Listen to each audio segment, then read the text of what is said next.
everybody? Welcome back to the channel. Today we are taking a look at a video by a guy named Matt Walsh, who I believe to be a right-wing commentator, right-wing like political commentator, I think. Something like a Ben Shapiro kind of guy, Charlie Kirk kind of guy.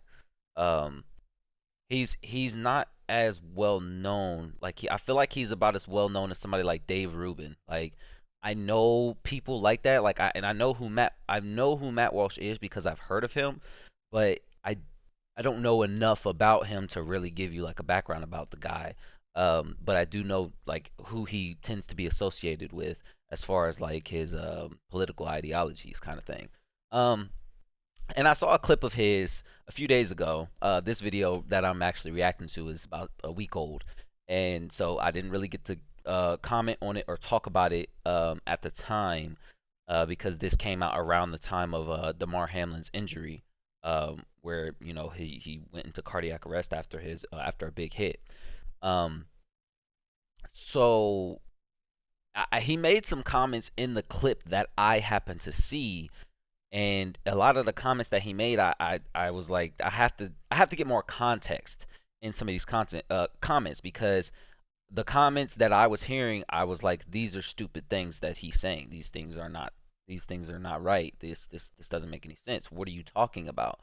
And so I was like, hey, well, let me go find the video in which he's talking about these things so I can have more context and I can hear him elaborate on the things that I found to be ridiculous that he was claiming.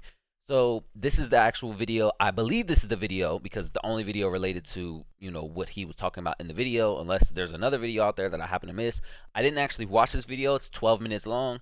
These videos that I do that tend to break down things like this tend to go about 45 minutes to an hour. I'll try not to make this one that long, but it depends on how ridiculous the things that he says. And if he's anything like Candace Owens, well, we can't expect anything less than absolute idiocy, or just ridiculous, just absolute, just insanity. Like that's to be expected with a lot of these right wing commentators. I mean, I did a video on Charlie Kirk about a year ago where he was talking about Simone Biles. It might have been more than a year ago, but it was so much just ridiculous, just ugh. I mean, it frustrates me to even think about how ridiculous that video was and just some of the infuriating things that he said in that video about about Simone Biles. And so I won't relive what that was, but if you're interested, you can go check that video out. Maybe I'll even link it in this video. But yeah, so I want to go ahead and talk about this. This video is actually talking about how professional football might be in trouble. Here's why. I don't know. In the clip I saw, he was talking about how the left wants to cancel football. Already you can see what we're about to get into. So I'm not going to hold you up too much, but let's go ahead and see what this guy's talking about. I don't want to make any judgments or anything like that, but I do want to see what this guy's going to have to say. One thing we've all learned is that there is nothing worse than a national dialogue. Very often, after a tragedy or scandal of some kind, we're told by the media that it's time for a national dialogue. Sometimes the dialogue is about gun violence or hate or homophobia or sexism or mental health. And it's always the media that announces this dialogue and the media that proceeds to have the dialogue, a dialogue that always turns out to be more of a monologue. The media talks about the subject and we're all supposed to listen. That's not fully true though. That's not fully true. That's the people tend to initiate a national dialogue. Like the Black Lives Matter and the George Floyd thing. The media didn't start that national dialogue. We did. We started that national dialogue. After that, the shooting in El Paso, like we started that national dialogue. We started the national dialogue about the school shootings and about how we need gun reform and things like that. The media didn't start that. The media took what we were saying and they promoted it and they elevated it. So I don't fully agree with that. I guess I can see the perspective of saying like the media wants to talk to you about how bad you are, but it's like that's not fully true. We're the ones who are saying we want to talk about this. We want to have this dialogue about racism because George Floyd was murdered in front of everybody and we all saw it and we all watched it. But people like right-wing commentators like Matt Walsh and Candace Owens I don't know fully about Matt Walsh, so I won't say him, but like Candace Owens went out and started reading his rap sheet to talk about, oh, he wanted to be set on the ground. Like, yeah, but did he want a knee on his neck? Like, so I don't fully agree with that at all. I don't think that it's the idea that the media wants to have a national dialogue. So the idea of saying there's nothing worse than a national dialogue, no. The thing that's worse than having a national dialogue is a national tragedy, you nincompoop. Like, that's such a stupid thing to say. I don't want to go into this with a biased perspective and a negative perspective, but to say there's nothing worse than a national dialogue, yeah, there is a national tragedy that leads to the national dialogue. What? Did I mishear that? Like, okay, let's Dialogues are always meant to go. So this week, we, and by we I mean they, the media, have been having another dialogue, and this one is about violence in football in light of the Damar Hamlin incident.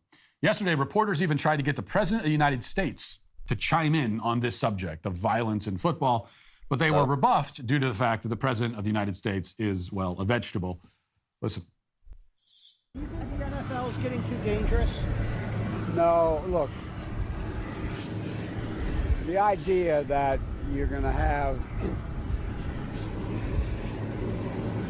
you got guys that are 6'8", 340 pounds, running 4'8", 40.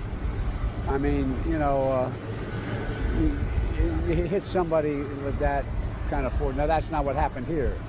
But I just think it's, I don't know how you avoid it. Ah, well, he has a point. It's impossible to say what is. I mean, I get that he did go a very roundabout way of saying that.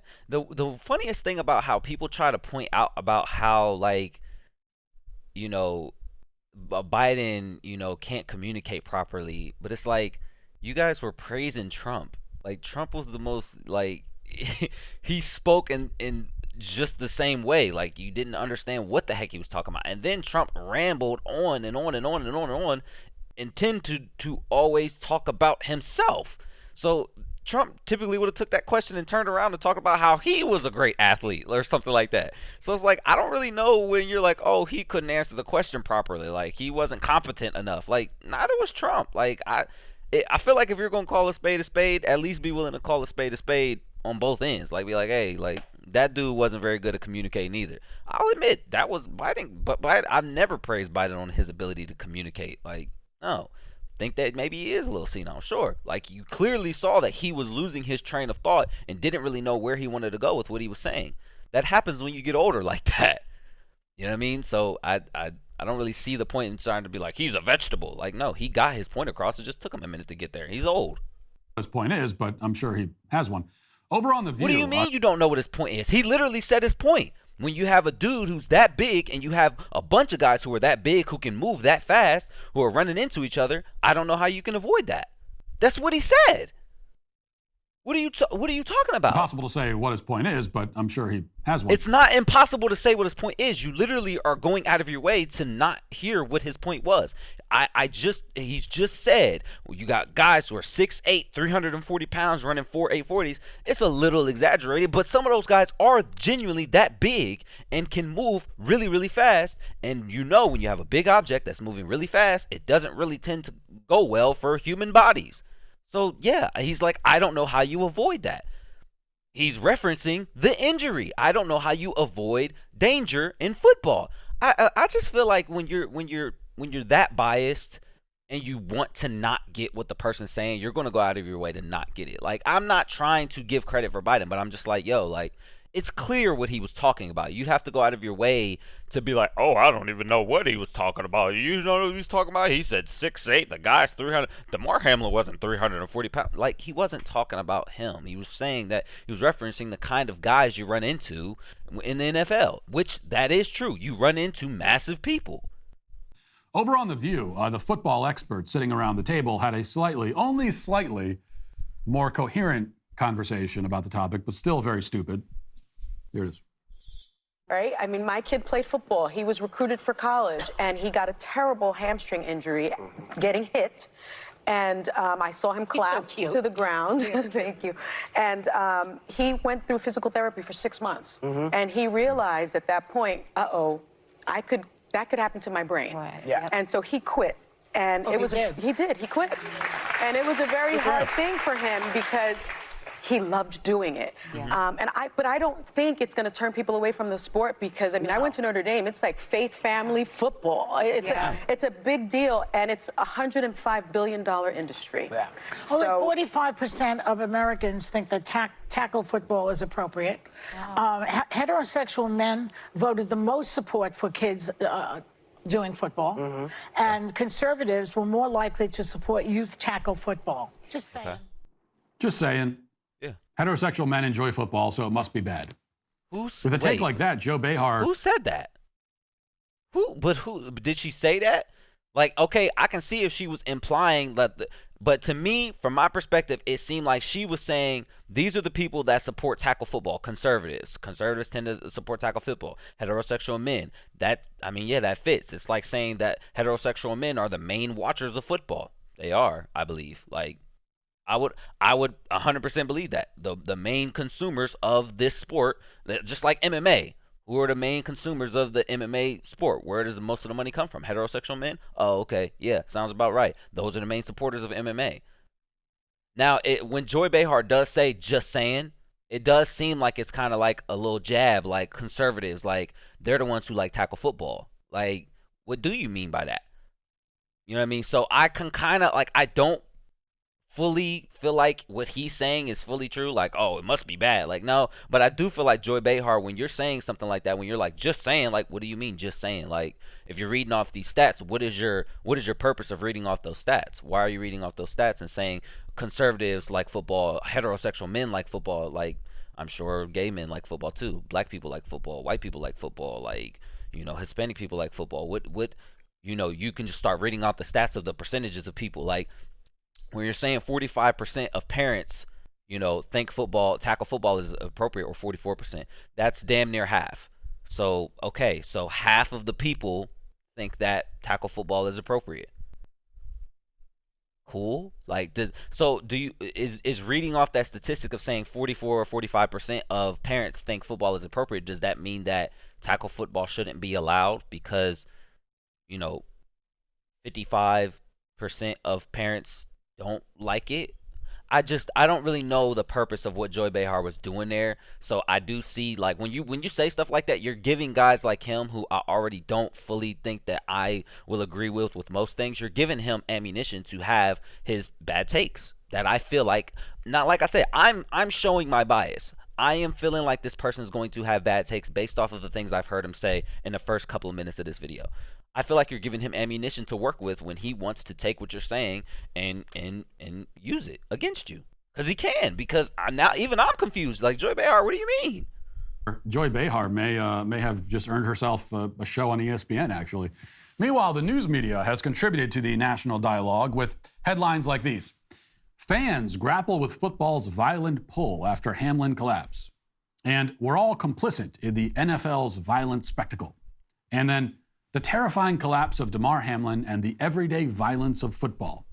But the first place prize for insufferability has to go to the Washington Post article, which is titled, "After the Hoopla, All That's Left is the NFL's Violence." This is written by a woman named Robin Givhan, who has likely never actually seen a football game and couldn't discern a first down from a field goal. But the piece begins with this paragraph. What makes you think that? From a distance, from outside the circle of fans and aficionados, professional football is both confounding and enraging. It's America's most popular sport, and it's also deliberately, unspeakably violent. It's a particular kind of violence that's less about accidental collisions, adrenaline-fueled fistfights, or even a singular articulated blow. Football violence is wrapped up in machismo, militarism, swagger, and patriotism. It isn't a sport that thrives despite the violence, but because of it.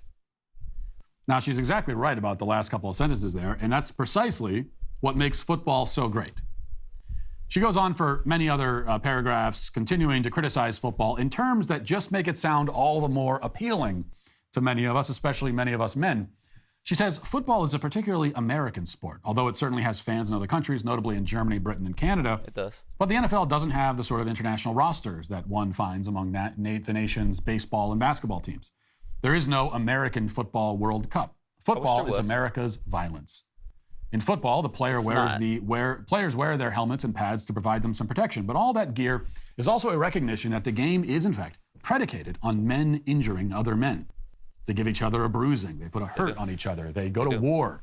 They do. Americans love their football. We do. They're loyal to their favorite teams. We do. Fans admire football players' athleticism, their impressively complex tactics, and the competitive spirit of a Super Bowl. True.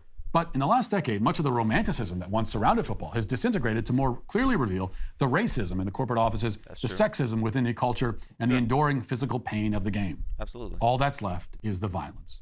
And Americans settle into their seats for that. They tailgate in anticipation of their volatile pastime.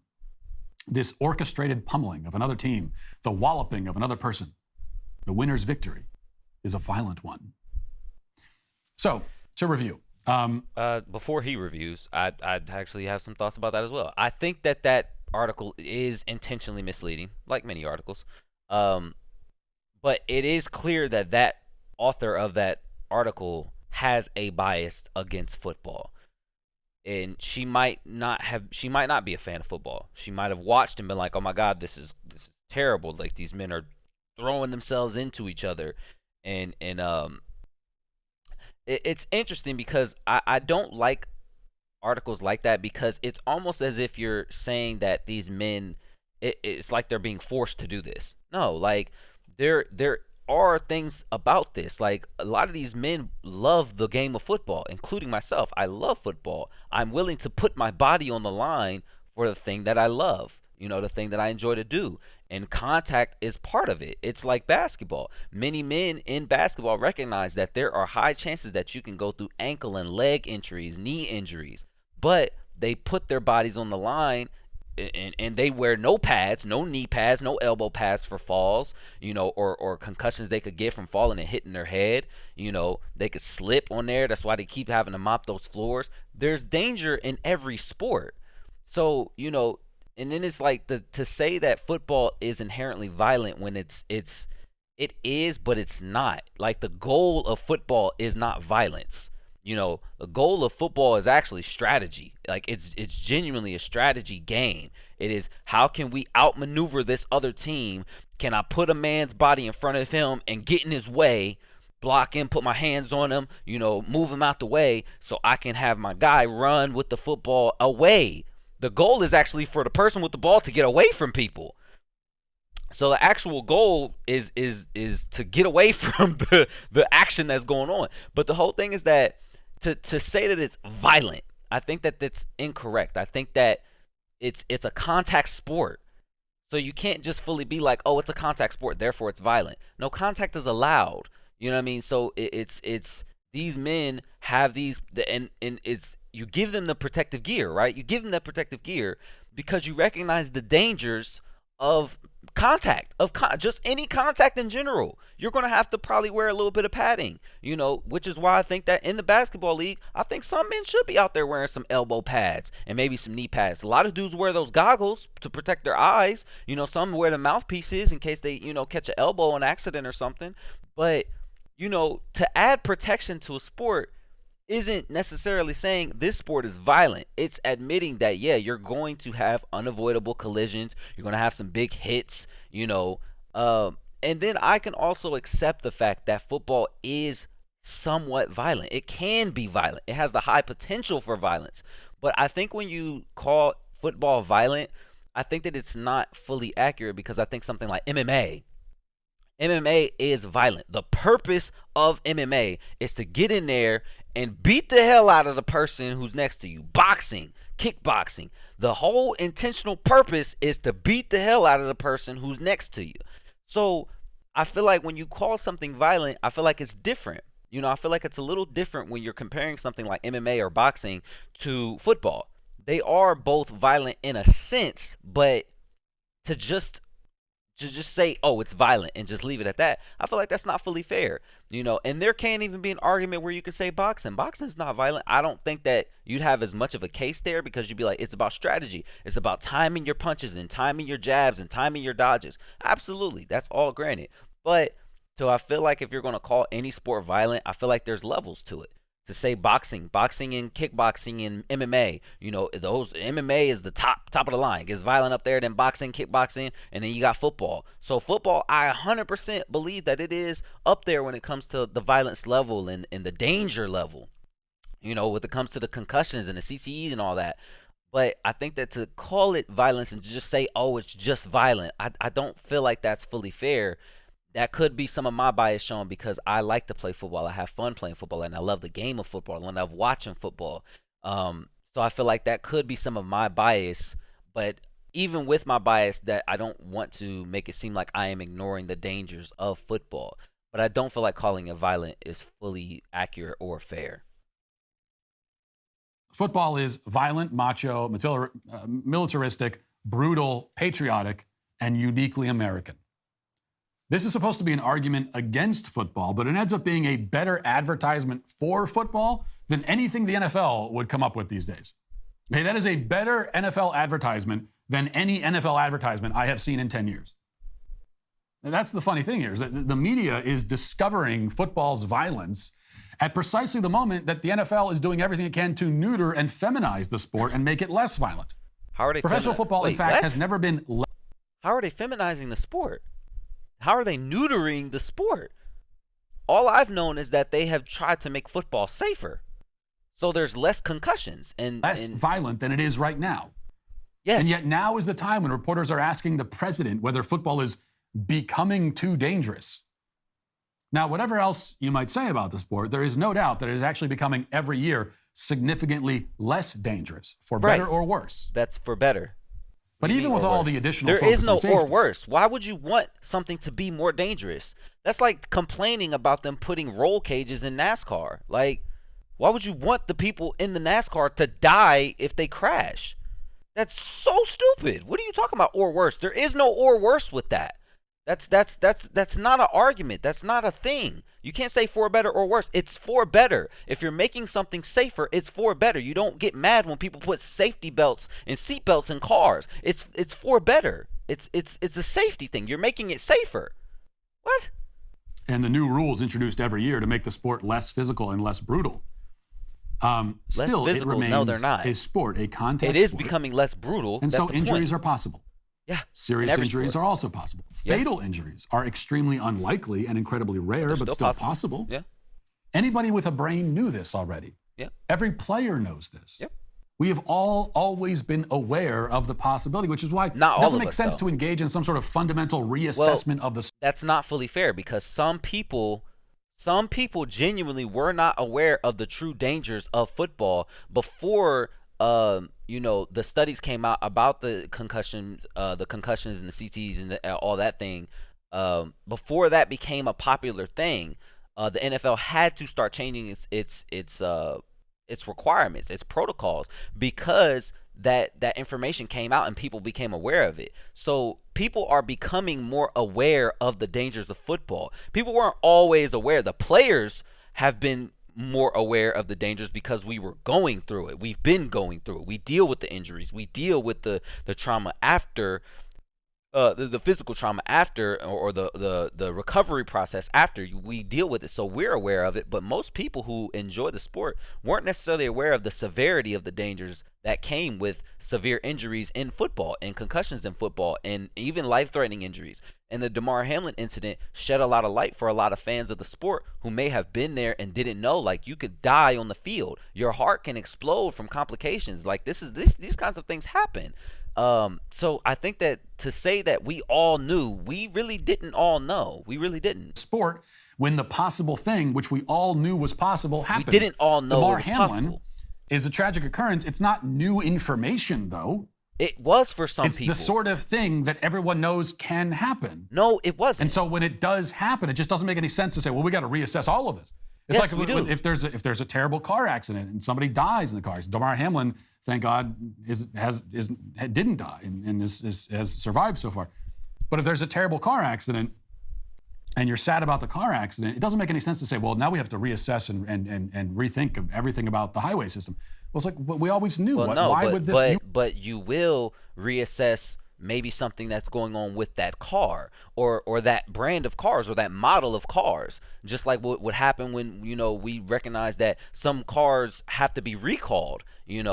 I think it was a Ford Focus, I think, needed to be recalled for a brake issue. Now, don't quote me on that because I could be thinking of a different model of Ford. But yeah, there was a brake issue and they had to be recalled.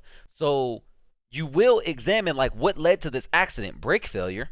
That's interesting. Let's take a look and we'll see. Oh wow, we had a issue at our manufacturers and we have to recall these models for brake failure. So to complain about us reassessing what we know after a dude literally damn near died and went into cardiac arrest after an injury on the football field, why would you be upset about us reassessing like, hey, how can we prevent that from happening again?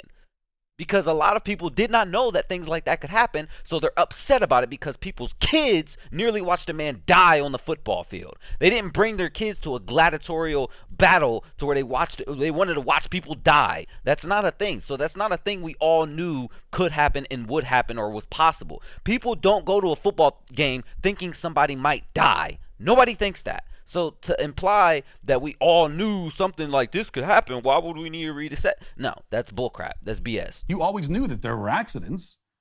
So why is this causing you to think differently about it? Because the severity of the accident where a dude almost putting that died. aside for a moment, and even putting the NFL aside, let's consider football itself as a sport. It is a sport. Despite any rule changes or updates to the equipment, it is still a fundamentally violent sport. That's true. And I that's feel like what that's it always fair. If you will want to be. call it that, that's fine. Is that a bad thing? No, it's not. Not necessarily. In fact, it is a good and healthy thing. It is good that football is violent. It should stay violent. It is good to have violent sports. Okay? What? We should have violent sports. If anything, we should. Okay, I want to hear the rest of his point. But a thing that I hear a lot about right-wingers is that, like, when a kid shoots up a school, they blame violent media and violent TV and violent video games. So now all of a sudden, the right-wingers want violent sports? I'm having trouble. I can't quote Matt Walsh because I haven't seen enough of what he said. I don't know if he's talked about how violent video games lead to bad stuff, but I know that right-wingers and conservatives tend to have the point of, oh, violence in media is rampant and it's leading to the destruction of our home life and society is crumbling because there's so much violence, and the violent video games these young guys are playing is making them go crazy. To say that we should have violent sports, I don't know if that sits right with me, because I don't think it's like, to say it's a good and healthy thing to have a violent sport.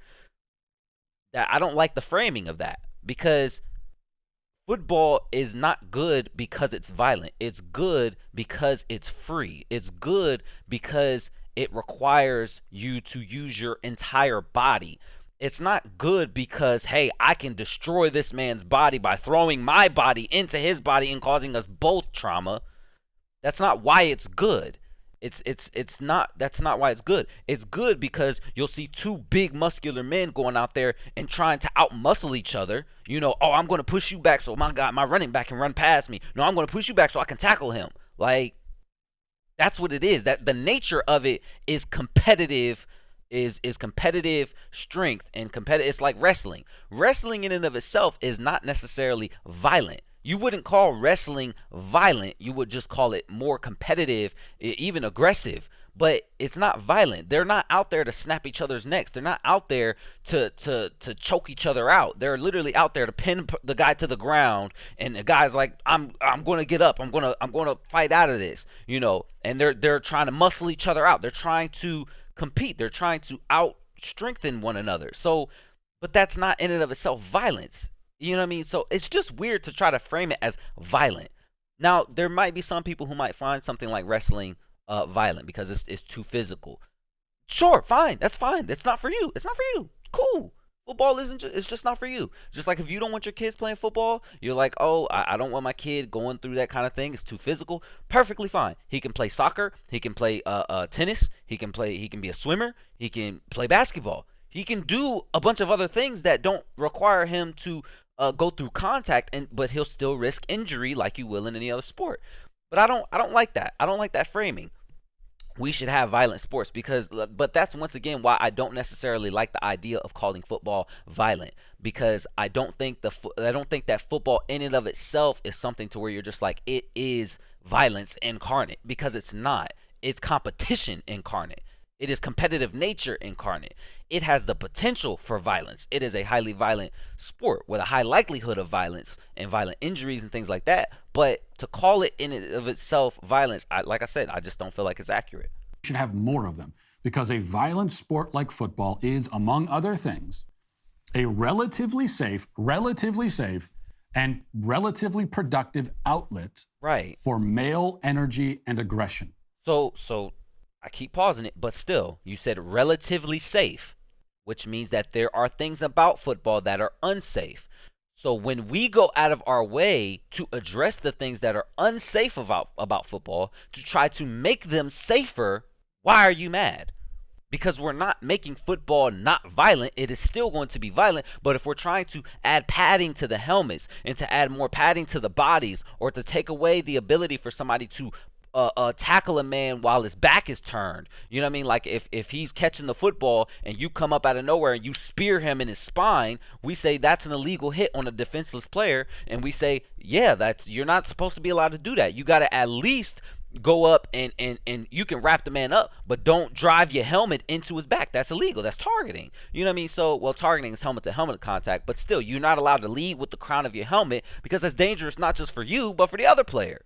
You know, so we've made football safer by implementing rules like that. Why wouldn't you want somebody to not want to tear apart their spinal cord by using the crown of their helmet to tackle a guy? We made that against the rules because it is a safety issue. That doesn't make any sense to me. It is an outlet for male energy. Yeah, there's a reason why many of the media articles being written and freaking out about football are being written by women. Because football is not, no matter what the NFL is trying to do, football is not for women.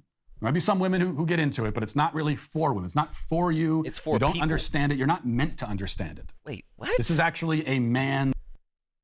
What? Conservatives.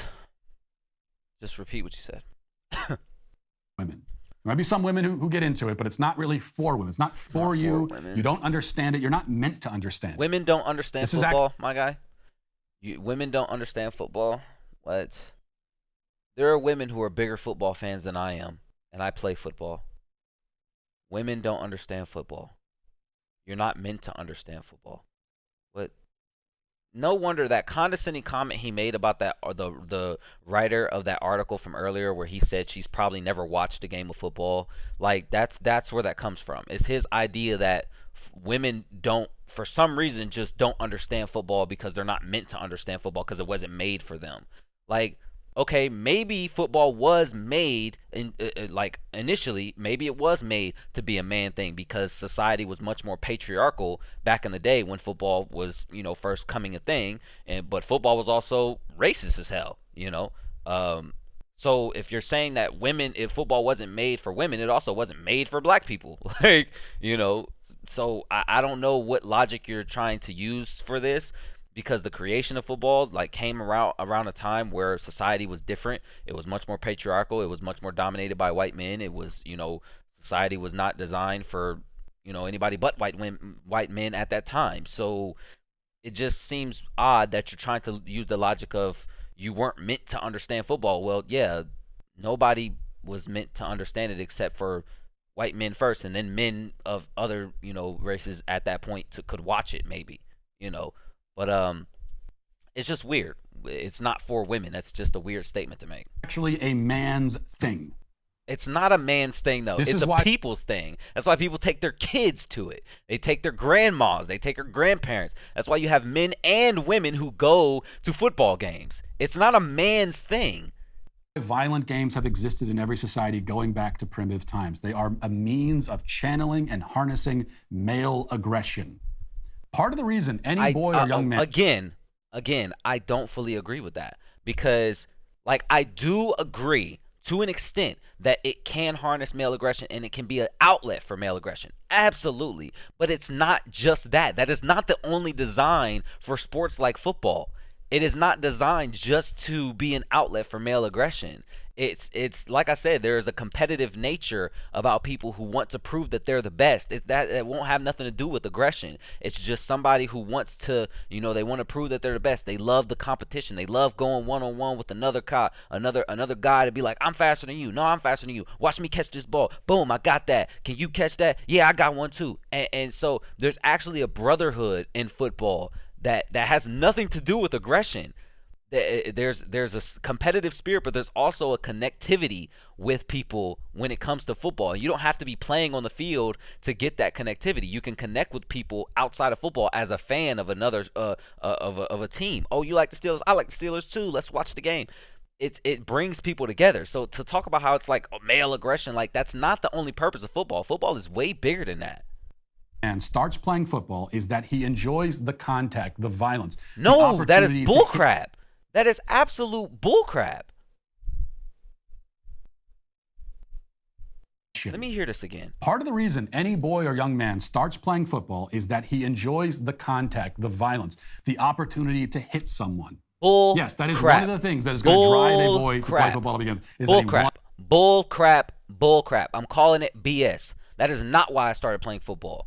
That is why my brother started playing football. That is why some people start playing football, because they want that contact. They want to play.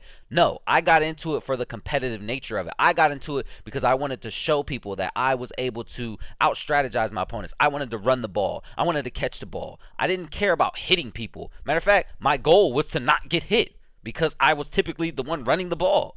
So that's not why I got into football. That's why some men, but that's the same with any sport. You can be like, that's the reason why some guys do this is because they have this drive. Sure, but you cannot say objectively the reason why every boy, there's one of those reasons why every boy gets into it is because they want to hurt something.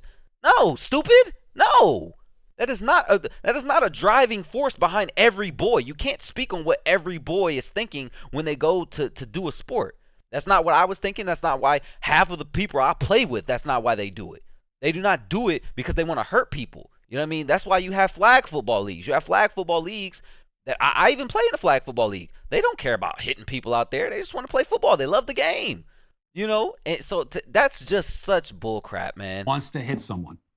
Boys enjoy violence. They do. It might make your tummy hurt to think about. It doesn't make my tummy hurt to think about. It hurts my tummy because you're lying. Over the thought that boys enjoy violence. It doesn't change the fact that they do. Boys naturally enjoy violence. My sons are constantly wrestling and beating the hell out of each other for fun. Okay, so what would happen if you had a daughter who was doing the same thing? Never do that. Why? Okay, but you can't base every girl and boy based off of what your kids do. My boys do it all the time. So? They love when I join in and wrestle with them as well, which I often do. It's what guys do. It's how we're wired. In football or in any number of similar sports, a boy learns to channel that energy according to the rules and the playbook and in service to a greater good, which is the team. Now, they're not out fighting for their country. They aren't actually warriors on a battlefield. There isn't much really at stake. It's just a game, sure, but the focus on the team, working towards a common goal, utilizing that violent energy in a disciplined and targeted way between the whistles, between the sidelines, this is all very good. We need to have outlets like this. We need to have ways for young men to harness and use that brutal, masculine, violent energy that scares Washington Post columnist and Joy Behar. I don't like that. The problem, though, is that because that's not fully true. That doesn't. I don't think people are scared of masculinity. You know what I mean? Because I think football in and of itself can be considered a masculine sport, I guess. I don't really like the whole idea of masculinity and femininity, but I believe that they do exist. I just hate the way that society tries to define them and categorize them to where it's like, oh, these are masculine behaviors, oh, these are feminine behaviors. Sure, that's fine, but I don't feel like because a behavior is masculine, just, like if you want to consider football masculine, that doesn't mean that women can't play. Like, that doesn't mean that if a woman plays, she's now a masculine woman. No, she just enjoys the game of football same way that I do. You know what I mean? Like, I had a football player at my school. When I was in high school, there was a football player. She was a kicker, though, but she was a good kicker. But the idea of a female being on the football team was weird to just about everybody on the team, including me, because the definitions of masculinity and manliness that I grew up on in a society like I did was that women don't play football. They're not supposed to play football. Why is a girl on our team? So I was asking the same questions the boys on my team were asking. Was like, why is a girl here? But at the same time, when I saw she could kick a football like a mug, I was like, oh, good for her. I didn't want her off the team because she was a girl. I was like, she can kick a football pretty good. Good for her. So it's just weird. It's just really weird that it's a thing to where you just say it's like it's masculine and feminine, and it's like, oh, we need to have boys to be able to do this. I think that it's not necessarily a boy thing. I think it's that you need to have outlets for people, not outlets for aggression, outlets for sadness, outlets for trauma, outlets for frustration, outlets for passion, outlets for artistic interpretation. Just you need to have outlets.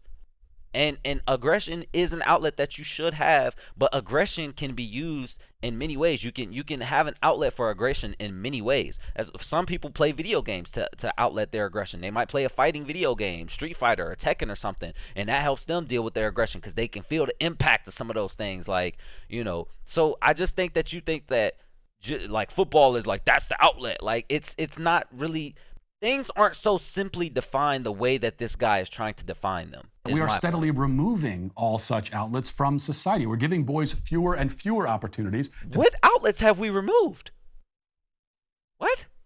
We're removing these outlets. What outlets have we removed for boys? Boys can still play football. They can still do karate. We have boxing clubs. Like you can take whoever you want to wherever you want to participate in whatever activity you want them to participate in. What outlets have we taken from boys? Be rambunctious and violent in controlled and productive environments. Instead, we attempt to suppress those tendencies entirely and feminize them, but it doesn't work. It never will.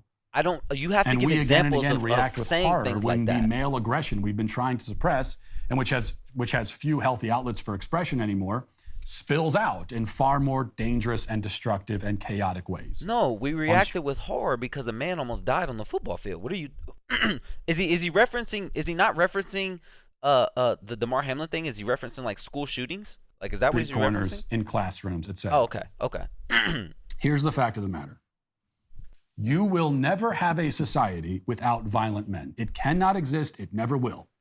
The only question is whether men will be given constructive avenues for channeling and using that aggression or not. If you choose not, there will be a price to pay. We are already paying it. And that is why the people trying to cancel football are instead themselves today canceled. Who's trying to cancel That'll do it football? for this point. Who's trying to cancel football? What is he talking about?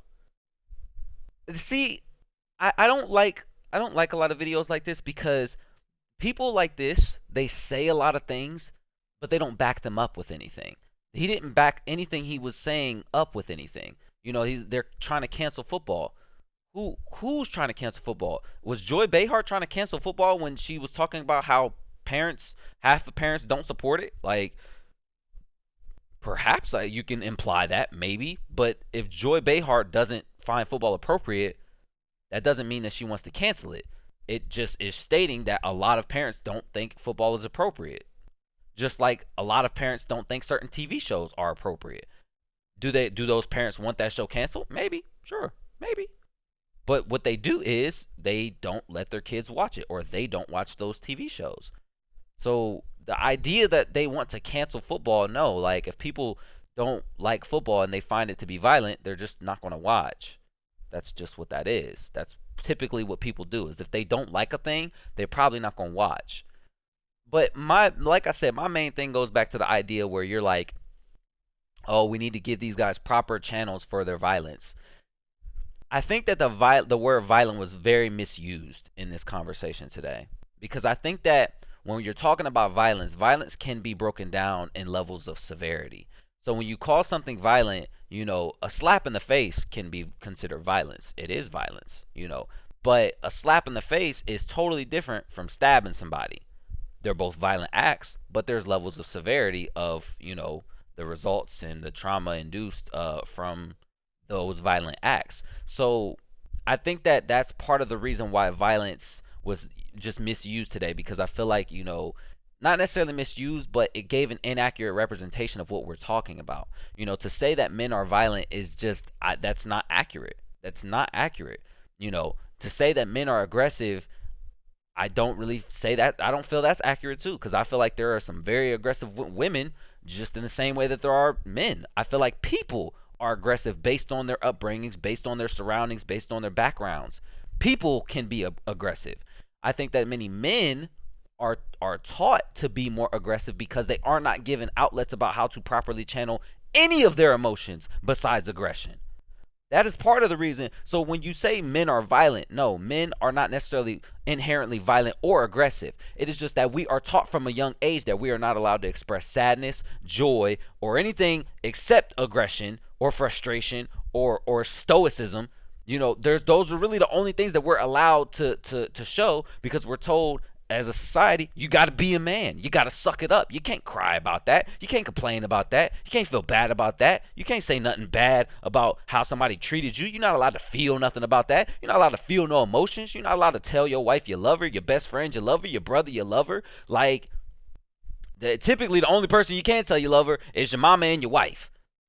But you know, it's so interesting how we're brought up in this society, and we're basically told and put in this bubble of restrictive emotions, and then we react by being overly aggressive, because it's the only time that whenever we react in a certain way, or whenever we're acting in a certain way, it's like, oh yeah, he's a man, he's going to be aggressive. That's how we are. We're just macho like that. And when a woman is crying, it's like, oh, she's a woman, she's going to cry. What? Like that to me, that never makes any sense. It never makes any sense how we're brought up in that society, but we're told that that's how we inherently are. No, that's bullcrap. And I think that's the reason why a lot of people from this up and coming generation, this Gen Zers, they get so much flack, because they're throwing these standard definitions of masculinity and femininity around, because they're like, I don't behave in these standard ways of masculinity. I don't behave in these standard ways of femininity. I don't do all these things. I don't act all these certain ways, you know. So I think that the way that these people define these things is coming to an end. And I think that the way that they feel, and they're like, oh, these things are in trouble. Yeah, your definitions of things are in trouble. Your ways of seeing things and experiencing things are in trouble, because they're changing. Times are changing. People are evolving. They're progressing into a future that they're trying to make safer for future football players. So kids who are playing football don't have to worry about getting concussions at 16. You know, because that happens. People pass out on the football field, and that's what happens. You know, you could die out there. So that is the violence in the sport. There is violence associated with the sport, but trying to make those things safer is not canceling football. It is not canceling football players or coaches, and it's not changing the game for the worst. You know, so yeah, I really hate things like that. It really bugs me when people try to turn and spin a narrative like that. I didn't really agree with most of the things that were said in here. Even the article, I didn't really like how that was framed. I didn't like how The View and Joy Behar framed the way they were saying their things, and I don't like the way he was framing most of the things he said.